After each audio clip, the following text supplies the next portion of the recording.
Well, here's a startling statistic. According to a national institute, the incarceration rate in Indiana is growing at a rate second only to Texas. That's why tonight local and community leaders gathered at the Vigo County Public Library. They heard jail data just released today from the Vera Institute of Justice, a nonprofit that studies incarceration. Taylor Williams sat down with one of their experts from New York. She tells us how the group thinks state policies are leading to high jail populations. Taylor. Thanks, Mike and Sadie. People were shocked and overwhelmed by some of the things they heard tonight. In fact, Indiana and Vigo County are being examined by this national group due to the jail population. What we know is that no state's jail population has grown so dramatically as Indiana's in more than a decade. Jail overcrowding is nothing new to Vigo County, but Wednesday, local leaders and residents gathered to hear. We picked a handful of places where A, the problems are pervasive, but B, we also see opportunities for reform. And certainly we're behind the ball in places like Vigo County. There are many other counties that have already invested in incredibly expensive jail expansion projects. So now it's a little bit of stemming the tide of what is becoming a worsening problem in places around the country. Vera Institute of Justice, an independent, nonprofit, national research and policy organization. Its goal is to make jail information public and to help tackle America's mass incarceration. Indiana is the second in the country for growing incarceration rates, just behind Texas.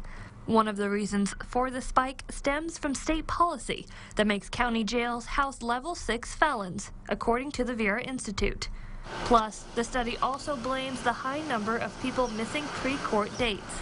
Today, it's smaller cities and rural counties that have the highest rates of incarceration. And in Indiana, an estimate from the Sheriff's Association is that approximately half of Indiana's counties are building or planning jails. For those in attendance, the statistics were overwhelming. It was an eye-opener to see how we compare to other communities where you'd think would have a high incarceration rate.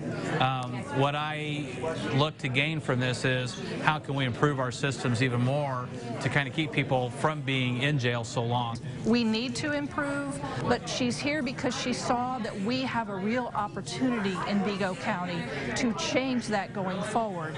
More than 80 people attended the meeting. However, only a handful of those were local leaders. The community is certainly exhausted with the whole topic, but it's because there hasn't been meaningful dialogue about the options and the alternatives. And it hasn't been, the conversation hasn't been joined by our elected officials, period. 2 of 10 attended. Over the next few days, members of Vera will meet with local officials and members in the justice system to learn more about the county's jail problem.